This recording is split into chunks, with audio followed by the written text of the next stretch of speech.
Hello, Obophiles, and welcome to another Technique Tuesday in which we learn how to play the oboe on Wednesday? No, Tuesday.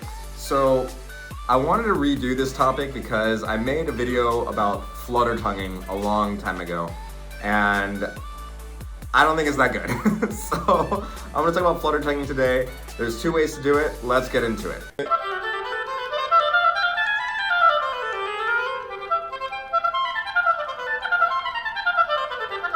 Okay, so before we talk about flutter tonguing, I need to tell you about this new program. If you've seen the other Technique Tuesdays, you already know about it, but Obophiles is gonna start going in the non-profit route in which we are going to make reads available for free for students who otherwise would not have access to great oboe reads to play the oboe in a much more comfortable way, hopefully, with reads that work. So if you are a band director at a Title I school, I would love to hear from you to see if we can connect your students with some free oboe reads.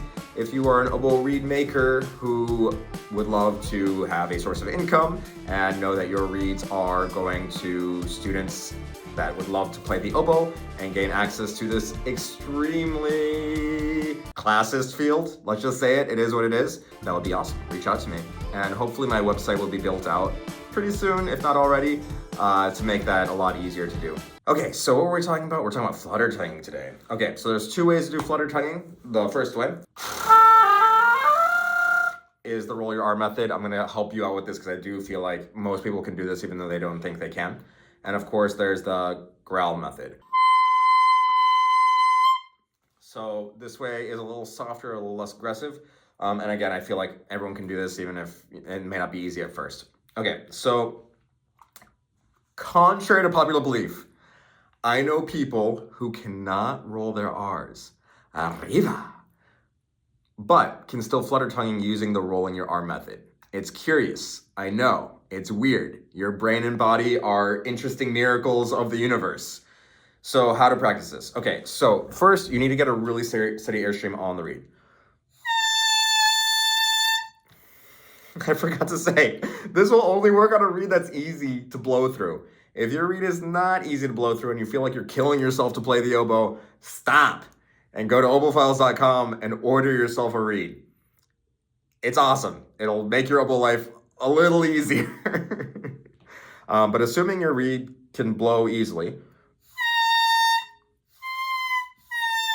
out of sight of your mouth, whatever, you need to find a way to blow with enough pressure and intensity to actually blow past your embouchure a little bit. So assuming your embouchure is loose because, you learned oboe, Obophiles 101 or whatever, or check out the embouchure article that I have below. I'll put it in the description if I remember. You should be able to blow hard enough to where your embouchure can't actually hold the air.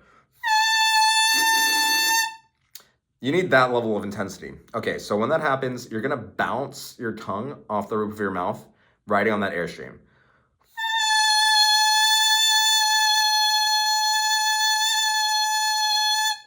I don't know if you can hear the beats, but I'm just practicing moving my tongue in that direction. If you can, a lot of people when they roll their R's when they speak, alrededor, you're kind of rolling your tongue in the kind of cave, like there's like a sweet spot in the roof of your mouth. But when you're playing on the oboe, I find it's a little bit more forward.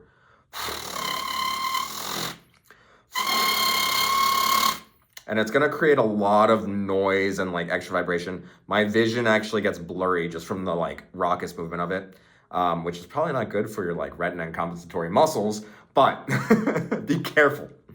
Okay, when you can get it on the reed, that might be helpful. If you can stick a P or a sticky note on your tongue and then hold it against the roof of your mouth and try to roll that back and forth onto the curvy part of the roof of your mouth. That's kind of the motion when you're blowing.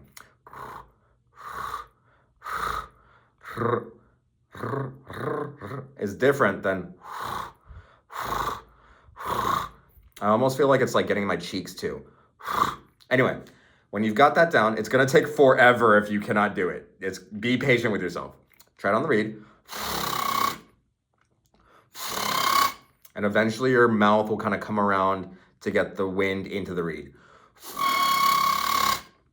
And then you can try in the oboe. But you can see the little tail of my reed. It's fluttering in the wind that's coming out. This is like a very inefficient way to play the oboe. Okay, version 2. So the second way to learn how to do this is to growl. Kind of like you're gargling. Some mouthwash or something. Same exact thing, just you're doing it with the throat.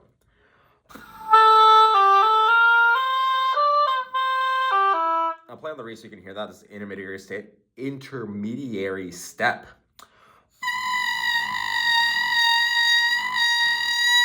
This is a little bit more practical in like new music because you can switch it on and off way easier than the rolling the tongue method.